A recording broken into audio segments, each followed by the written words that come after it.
Hey guys, I'm Darren, And I am Fatima. and we're from Satorno Knows Real Estate. And today we're going to show you 8 things you must know before starting your real estate flipping business. So let's get started. First thing you must know is that the process takes time. Right, babe? The process will take about between 3 to 6 months.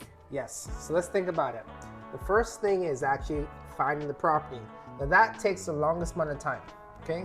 So you might be working with a wholesaler or finding something on MLS, but that process does take some time. That can take you from, let's say, 1 to 2 months. So when you start looking for properties, you will look at many different properties and you want to focus on the one that you feel comfortable enough. As you are as a first flipper, you want to feel comfortable enough to get into the property and see if that's what you want. So that's why it's going to take time for you to take a look at different properties and make sure that's the one for you. So let's really start the time from the time you acquire the property under contract.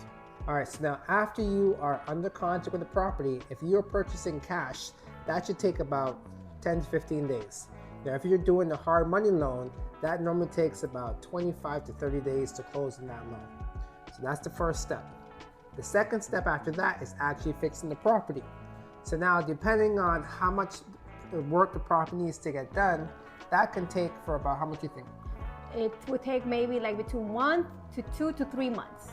Exactly. Okay. It depends on the property. If the property is just cosmetic, maybe a month, but if it's really like foundation issues, maybe, roof and then, a full gut, then yes, it would definitely take long with plumbing, electrical. So you have to always think of what you want to get yourself into, especially when you're a first flipper.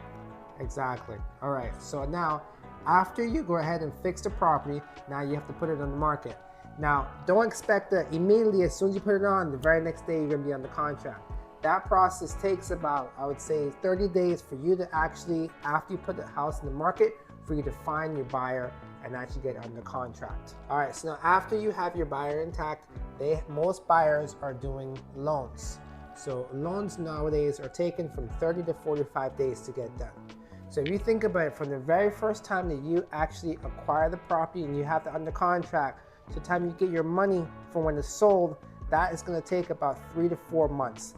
Could be up to 6 months. So make sure that you go ahead and budget for that time. You don't want to quit your job and just rely on this. You want to know that these things do take time. So don't expect that the money is going to come right away after you go ahead and purchase a property.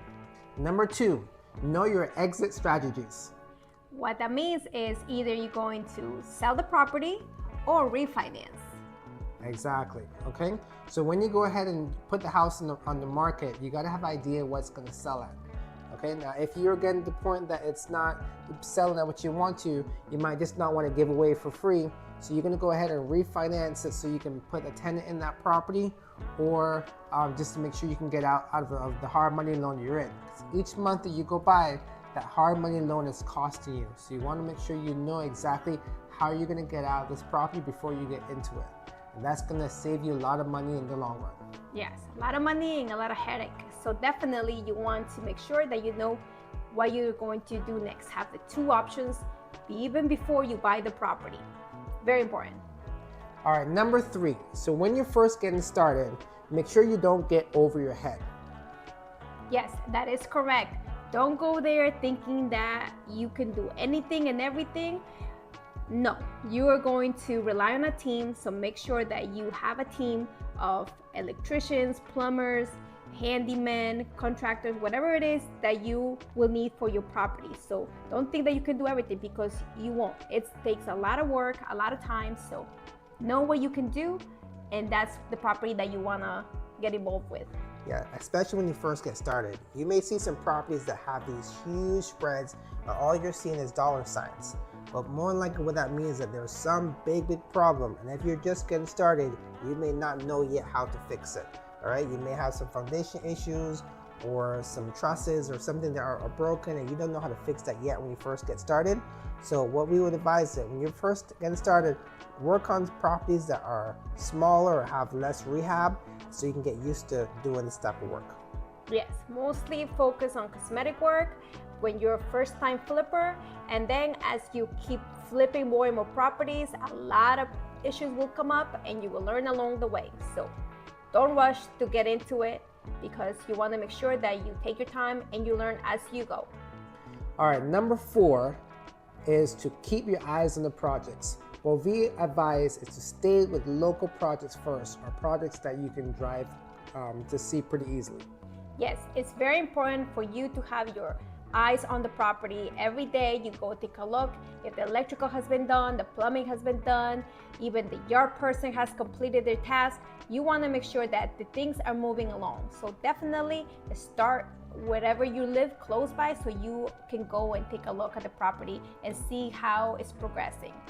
Exactly, because what may happen, sometimes you're working with a new handyman and he may tell you that things are going to get done by a certain time, and then he doesn't see you show up. So then he starts doing some other projects and everything, doesn't get your project done. So when you show up often and regularly, your people working your properties are going to know that you're active and that you're seeing what they're doing. So you want to make sure that you drive by. So that's why we advise to start with local projects first, or things that are very close to you. Okay, number 5. You need to weigh things that you can do versus paying for them. That is true. You know, when we started, we did not know anything about electrical or how to put a light fixture. So yes, everything costs money. So the more you do, the more you're gonna help your budget, but you will learn along the way. Yes, and also what it does, it helps you learn the value of the work. Many times someone may quote you a price and you're thinking to yourself, oh my God, that's so much. But then when you actually try to do it yourself, you get a better idea of what it's actually worth. And then when you go ahead and pay the person, you don't feel so bad for paying them however much, or if they charge you too much, you know it's not worth that much. So learning how to do a lot of things yourself will help you be able to save money in the long run. All right, number 6 is learn how to do your own comparables. Many times you get emails from wholesalers, and every email always has what the asking price they're asking for, and also what the after repair value is. And I would say 90% of the time, the after repair value they put in the email is way overstated. So you have to learn how to go on to, Zillow or these websites and find comparables with the homes. And we can actually do another video on specific comparables to show you, but make sure you learn how to do comparables. It is very important. That will make the difference between somebody that will know where their house is and how much money they can make us profit. Because if you're thinking you're gonna make $100,000 based on somebody else's, that's not the case. And when you'll find out the hard way. So do your homework. All right, number 7 is save money by reusing items that are already in the house. Just because you're flipping the house doesn't mean that everything in the house has to be brand new. Exactly. So when you're doing the demo smart. If you see there are items that can be kept, cleaned, or anything, make sure you put those items aside to be re-put back in the house, because everything costs money. That is correct. We have seen some great cabinets in the property that it does not make sense to take them all out and put new cabinets when the cabinets are great. They're just dirty. They're just dirty. They may just need a nice paint. So flip it smart, definitely. The last thing is number 8, no emotional attachment. Now the house is actually your house, but you got to think it's not the house you're living in. Correct. So then you don't want to put all your feelings and your attachments towards it. It's a business. It's a house that you're flipping for somebody else. So don't put everything that you would like in the house, because somebody else may not like it. Maybe your colors are super dark, but for the market, which you need to know exactly what kind of house is selling in the market, you want to make sure that somebody that goes there, 1, 2, 3, 4, 5 different people are gonna love your design. So don't think it's for you. Think it's for a variety of people. Exactly. All right, guys, so those are 8 things that we think you must know first before you go ahead and start your flipping business. Each one of the items we can take a deep dive in to get more specific to teach you some more. So if you like this content, please make sure you like and subscribe. Also, comment below if there's any particular thing you want us to go over more in detail. All right, thanks a lot. Bye.